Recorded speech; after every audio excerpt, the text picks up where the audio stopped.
आज की ये महफिल पंडवा शरीफ की सरजमीन पर हुजूर पुरनूर मुर्शिदे मखदूम हजरत पीर सैयदी अलाउल हक पंडवी रहमतुल्लाह अलैह के दयार में हम सब उर्स हुजूर अशरफुल औलिया की महफिल में हाजिर हैं। जो तेरा तिफल है कामिल है या गौस, तुफैली का लक़ब वासिल है या गौस, तेरा जर्रा महे कामिल है या गौस, तेरा कतरा महे साइल है या गौस, तेरा कतरा यमे साइल है या गौस। तू अपने वक्त का सिद्दीक़ अकबर, गनीयो हैदरो आदिल है या गौस, हजारों ताबई से तू फजूतर, ये तबका मुजमलन फाजिल है या गौस। वो क्या जानेगा फजले मुर्तजा को, जो तेरे फजल का जाहिल है या गौस।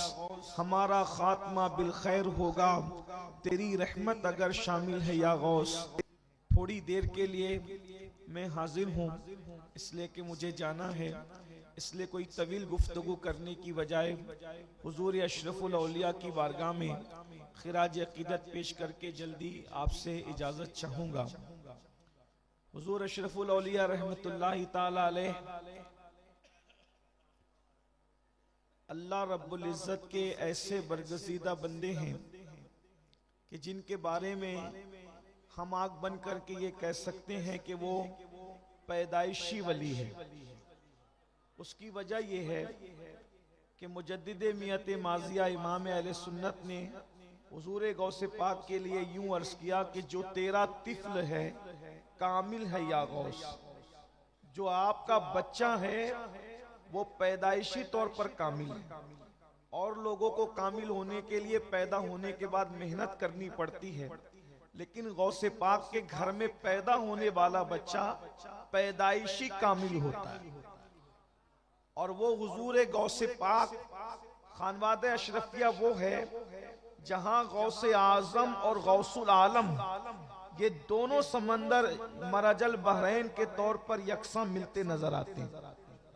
और अशरफुल औलिया उसी मरजल बहरैन के दुर्रे मकनून हैं, जिनको हम आंख बंद करके कह सकते हैं कि वो पैदाइशी वली है। वाह वाह वाह, सुभान अल्लाह। मैं अपनी गुफ्तगू को अब किसी और तरफ ले जाने की बजाय हुजूर गौसुल आजम दस्तगीर शेख अब्दुल कादिर जिलानी रदी अल्लाह ताला अन्हु ने एक वली की 12 सिफत को बयान फरमाया। वली कौन होता है, वली किसे कहते हैं, बस 10 से 12 मिनट में मैं अपनी बात पूरी करूंगा। आप वली की पहचान आपको मिल जाएगी, आसानी के साथ आप पहचान सकेंगे कि वली किसको कहते हैं।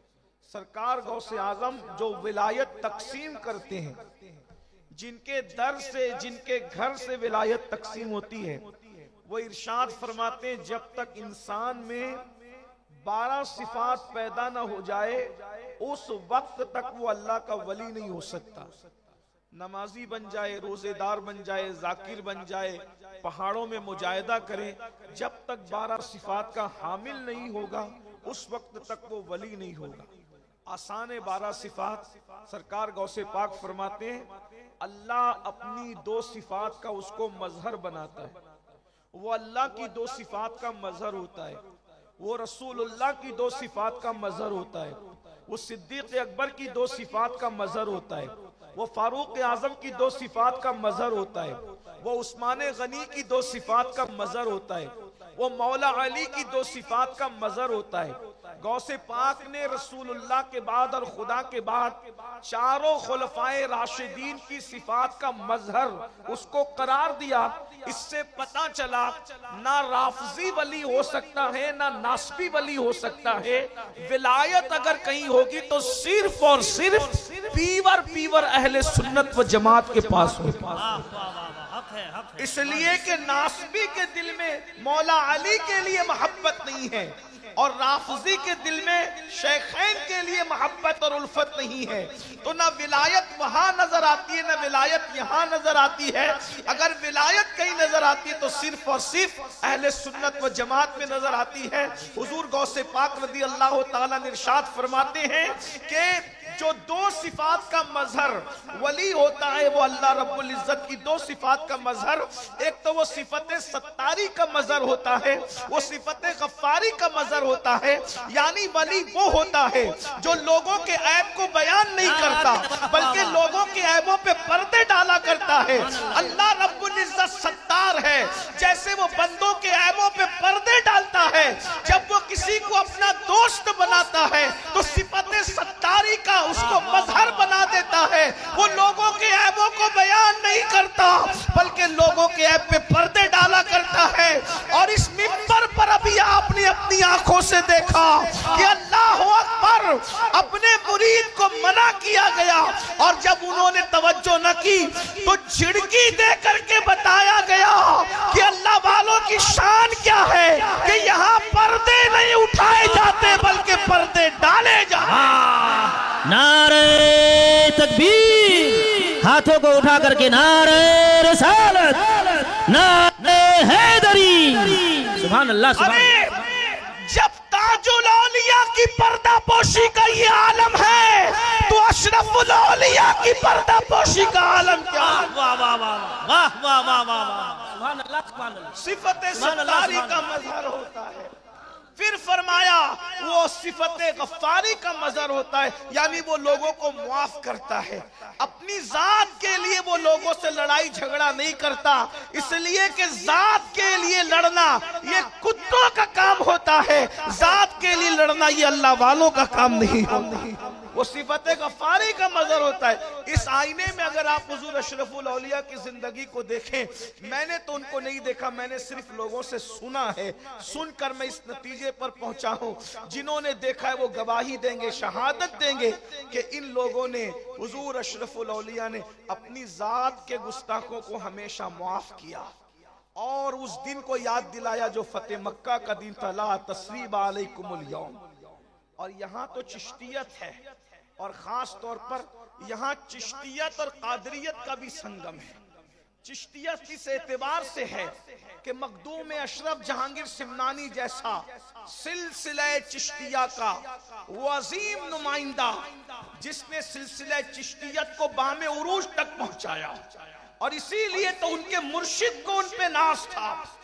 मुर्शिद अपने बेटे को खिदमत सौंपते हैं कि तुम्हें जंगल से लकड़ियां लाने जाना होगा, और सारे खुलफा और मुरीदीन को जिम्मेदारियां सौंपते हैं। खानका में झाड़ू लगाना होगा, बर्तनों को साफ करना होगा, लंगर तकसीम करना होगा, मेहमानों की खिदमत करना होगा। बेटे को भी काम दिया, सारे मुरीद और खुलफा को काम दिया।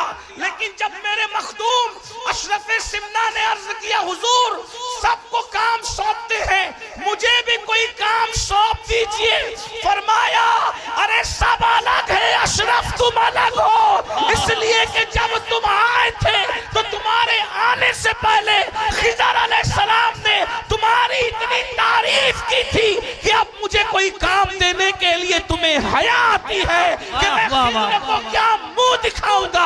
अगर मैंने तुम्हें कोई काम सौंप दिया, मैं तुम्हें कोई फिजिकली एक्टिविटी नहीं सौंपना चाहता। अगर तुम कुछ करना ही चाहते हो तो जिक्र अस्कार के जरिए से मंजिलों को तय करो। नारे तकबीर, नारे रिसालत, फैजाने मखदूम अशरफ, फैजाने मखदूमुल आलम।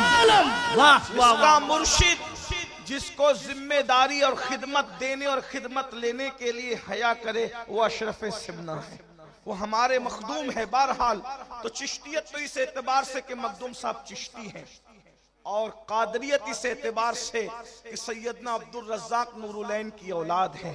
तो यहाँ चिश्तियत और कादरियत एक साथ जमा होती है, ये भी मराजल बहरैन है अल्हम्दुलिल्लाह ताला। तो चिश्तियत और कादरियत जो जमा करने की बात कर रहा हूं तो ये कि यहाँ हाय हाय हाय क्या बात, अशरफी सहबा शराबे संजरी, सुभान अल्लाह। एक ही शीशे में है दोनों भरी, कादरी सहबा शराबे संजरी, एक ही शीशे में है दोनों भरी। कादरी सहबा शराबे संजरी, कादरी सहबा शराबे संजरी, एक ही शीशे में है दोनों भरी। क्या खुशनसीबी है हम लोगों की। तो कादरियत और चिश्तियत जब मिली हुई है तो दोनों में अब बात क्या है। हुजूर गौसे पाक फरमाते हैं कि मेरा घोड़ा बेलगाम है और मेरी तलवार बेनियाम है। और चिश्ती लोग कहते ख्वाजा नसीरुद्दीन चिराग दहलवी रदी अल्लाह तबारक व तआला अन्हु कि हम चिश्ती लोग किसी से उलझते नहीं, हमने अपनी तलवार नंगी करके रख दी है, जो आकर के उलझेगा उसका किस्सा खुद ही तमाम हो जाएगा। लेकिन ये अल्लाह वाले अपनी जात के लिए किसी से नहीं लड़ते, ये अपनी जात के दुश्मनों को माफ करते, सिफते गफ्फारी का मजहर होते हैं, अपनी जात के लिए नहीं लड़ते। बल्कि सरकार बाबा फरीदुद्दीन गंजे शकर रदी अल्लाह ताला तो यहां तक फरमाते हैं कि भाई हम सूफी लोग हैं, अल्लाह वाले लोग हैं, हमारे सामने कैंची की बात ना किया करो बल्कि सुई धागे की बात किया करो, क्योंकि कैंची एक को दो कर दिया करती है और सुई धागा एक को दो को एक कर दिया करता है। ये खानका है, यहाँ पर एक को दो नहीं किया जाता बल्कि दो को एक किया जाता है। ये सरकार बाबा फरीद गंज शकर रदी अल्लाह ताला की तालीम। अल्लाह नवाजी करम फरमाई है, आपकी दुआएं सरकार जी, न मोहब्बतें आप। तो एक बात मुझे यहाँ याद आई, जात के लिए न लड़ना और अल्लाह के लिए दुश्मनी रखना, उसकी एक मिसाल पेश करता हूँ। सरकार ख्वाजा नसीर मिल्लत वद्दीन ख्वाजा नसीरुद्दीन चिराग दहलवी की बात याद आई। कुछ लोगों ने बादशाह के पास जाके चुगली की कि ये लोग तो सिमा में रात दिन रहते हैं, ये अल्लाह वाले लोग नहीं हैं और ये ऐसे ही हैं वैसे वगैरह वगैरह कहा। बादशाह ने कहा ठीक है, हम उनको अपना नौकर बनाएंगे और उनसे अपनी खिदमत लेंगे। सरकार नसीरुद्दीन चिराग दहलवी के पास नुमाइंदा भेजा और नुमाइंदा भेजने के बाद कहा कि आपको बादशाह की कोई ना कोई नौकरी कबूल करनी पड़ेगी। सरकार नसीरुद्दीन ने फरमाया मैं आपसे कोई ताल्लुक नहीं रखता, मैं आपकी नौकरी कैसे कर सकता हूँ। कहा अगर आप नौकरी नहीं करोगे तो मुश्किल उठाओ। कहा मैं हर मुश्किल उठाऊंगा। सीरत निगार लिखते हैं ये सीने की जो हड्डी होती है, इन दोनों हड्डियों में सुराख करके ख्वाजा नसीरुद्दीन चिराग दहलवी को लटका दिया गया कि आप नौकरी करें। सरकार नसीर मिल्लत वद्दीन से मुरीदीन ने कहा हुजूर ये जुल्म पर आया है, आप नौकरी के लिए तैयार हो जाएं, ये जो कहता है आप कर लें वरना ये आपको नुकसान पहुंचाएगा। आपने फरमाया ठीक है मैं तैयार हूं। तो बादशाह ने कहा रोजाना आप मुझे मेरे कपड़े पहनाएंगे और मेरे कपड़े उतारेंगे, ये आपकी जिम्मेदारी। तो ख्वाजा नसीर रोजाना कपड़े पहनाने लगे और कपड़े उतारने लगे, लेकिन बद्दुआ नहीं की क्योंकि अब तक जात तक मामला था, जाती दुश्मनी थी। ये बादशाह को ख्वाजा नसीर से जाती दुश्मनी थी, चिराग दहलवी से। चिराग दहलवी कौन है? ये चिराग दहलवी सरकार अलाउल हक पंडवी रहमतुल्लाहि ताला अलैह, ये इनके पीरो मुर्शिद के पीर भाई है। हजरत अखी सिराज आईने हिंद के पीर भाई हैं। इन दोनों के पीरो मुर्शिद निजाम मिल्लत वद्दीन सुल्तानुल मशाइख ख्वाजा निजामुद्दीन औलिया रदी अल्लाह ताला। जाती दुश्मनी है, हड्डी में सुराख करके लटका दिए गए, लेकिन बद्दुआ नहीं की, माफ कर रहे हैं। उसको कुर्ता पहनाते हैं, कुर्ता उतारते हैं। हासिदों ने कहा कि मामला सही चल रहा है, नसीर का इम्तिहान लो। एक दिन बादशाह को ताखीर से लाए और इतने लेट लाए कि ख्वाजा नसीरुद्दीन चिराग दहलवी की नमाज असर कज़ा होने के करीब आ गई। अल्लाह के रसूल अलैहिस्सलाम ने फरमाया मोमिन की असर उस वक्त होती है जब सूरज अपनी हालत पर होता है, और जब सूरज में तगय्युर आ जाए, वो डूबने के करीब हो जाए, फिर वो मोमिन की नहीं बल्कि मुनाफिक की नमाज होती है। यानी जब सूरज डूबने के करीब हो तो अल्लाह के रसूल अलैहिस्सलातु व तस्लीम ने फरमाया उस वक्त नमाज पढ़ना ये निफाक की अलामत है। ये निफाक इतिकादी हम नहीं कहते उसको, निफाक अमली कहते हैं उसको। लेकिन बहरहाल अल्लाह वाले उस वक्त भी नमाज पढ़ने को पसंद नहीं करते थे, बल्कि मसनून वक्त में नमाज पढ़ने को पसंद करते। अभी हुजूर मुर्शिद इजाजत ने सरकार वारिस पाक का जिक्र किया कि वारिस पाक किसी के पीछे नमाज नहीं पढ़ते, बल्कि वारिस पाक अलग नमाज पढ़ते। तो लोग ये मशहूर करते थे कि वारिस पाक नमाज ही नहीं पढ़ते, वो नमाज पढ़ते थे मगर कमरे में छुप के पढ़ते थे, जैसा कि हजरत ने इशारा किया। लोग कहते थे अब जमात के साथ नहीं पढ़ते, जमात के साथ नहीं पढ़ते।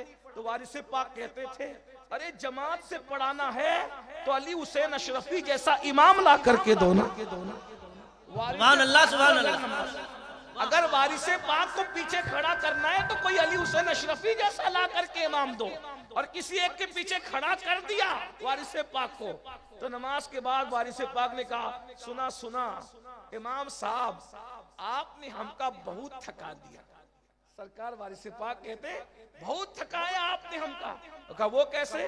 कहा हम तो आपके पीछे नमाज के लिए खड़े हो गए, लेकिन कभी चारे की दुकान पर, कभी किराना दुकान पर, कभी कहीं लेके भटकते रहे, जहां जहां इमाम गया पीछे पीछे वारिस थे।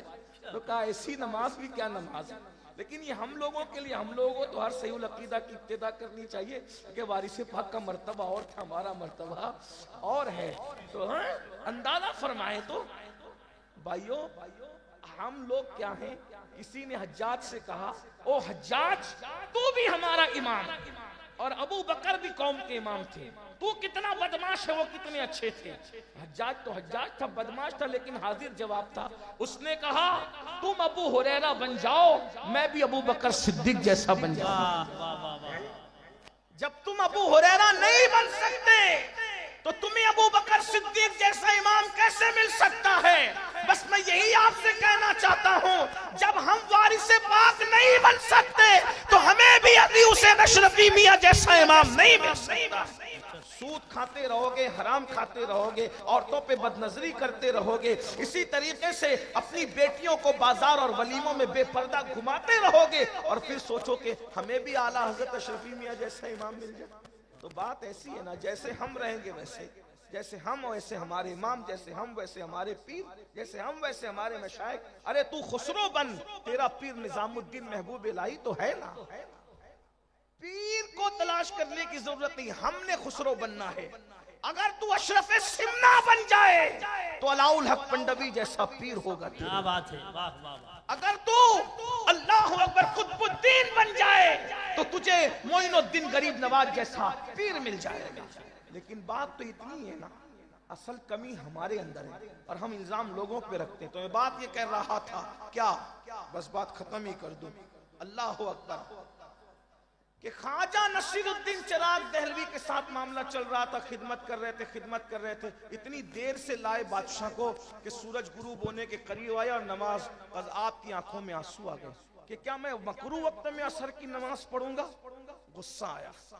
अब तक जाती दुश्मनी थी, नसीरुद्दीन ने हर तकलीफ झेली, तकलीफ बर्दाश्त की, लेकिन जब दीन पर बात आई, नमाज तर्क होने की बात आई, नमाज कज़ा होने की बात आई, मकरू वक्त में नमाज पढ़ने की बात आई, तो उसके बाद कुर्ता तो पहनाया और पहनाते हुए आंख में आंसू लेकर बांधते हुए कहा, बांधे नसीर खोले गस्साल। ये वली की जबान, ये वली की जबान है। गुफ्ते अल्लाह बुवत गर्चे अज हल्कू में अब्दुल्ला बुवत। उसकी बोली गोया के खुदा की तरफ से होती है, वो अल्लाह का वली बोलता है, मगर वली की जबान पर खुदा का फरमान जारी होता है कि शान से कहा, बांधे नसीर खोले गस्साल, यानी नसीर बांध रहा है और इसको मरने के बाद अब गुस्ल देने वाला गस्साल खोलेगा। दुनिया ने देखा आज के सूरज के बाद कल का सूरज गुरूब नहीं हुआ और बादशाह मर गया, उसकी रूह परवास कर गई, इसलिए कि अब जान की दुश्मनी की बात नहीं थी, अब इस्लाम की दुश्मनी की बात थी। तो अल्लाह का वली वो होता है जो सिफत सत्तारी और सिफत गफ्फारी का मजर होता है, वो ना ऐब खोलता है और ना ज़ाती दुश्मनी करने वालों से बदला लेता है। दो सिफात उसमें रसूलुल्लाह की होती है।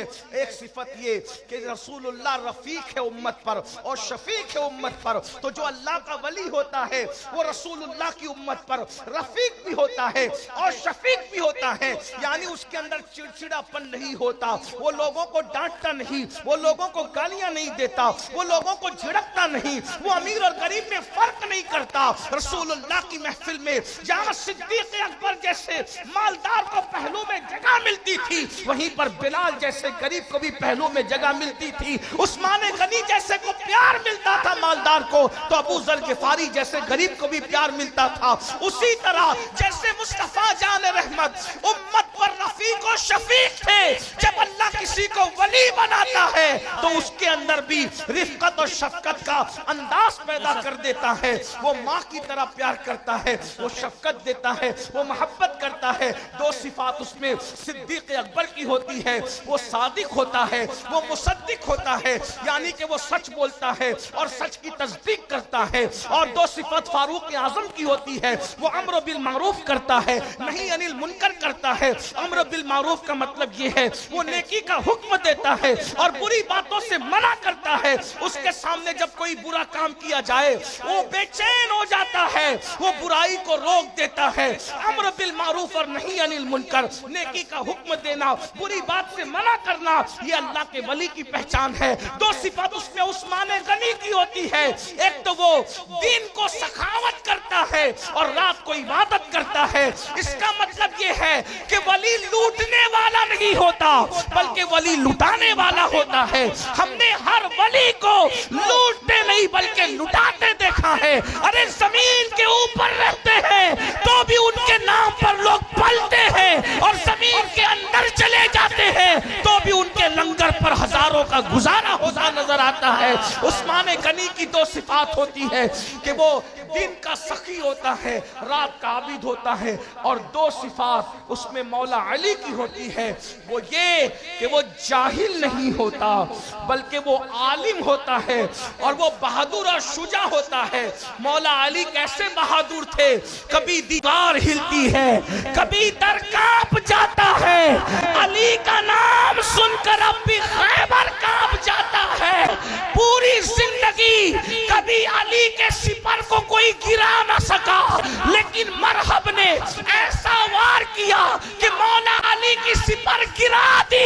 एक दिन अली की सिपर गिर गई, अली ने सजा क्या दी कि उसके खैबर के दरवाजे को तोड़कर अपनी सिपर बना करके बताया, अली से सिपर छीनोगे तो तुम्हारा दरवाजा तोड़ करके सिपर बनाई जाएगी। और उसके बाद जब उखाड़ करके फेंक दिया, 70 लोग मिलकर भी उठा न सके। वाह वाह वाह वाह वाह वाह वाह। फरमाया दो सिफात उसमें मौला अली की होती है, वो बहादुर होता है और वो आलिम होता है। अब ये 12 सिफात अगर आपको किसी में देखना है तो दिल दिमाग के दरीचों को खोलकर माजी के झरोके में झांक कर देखो तो आपको अशरफुल औलिया की तस्वीर उभरती हुई नजर आएगी। अस्सलामु अलैकुम व रहमतुल्लाह।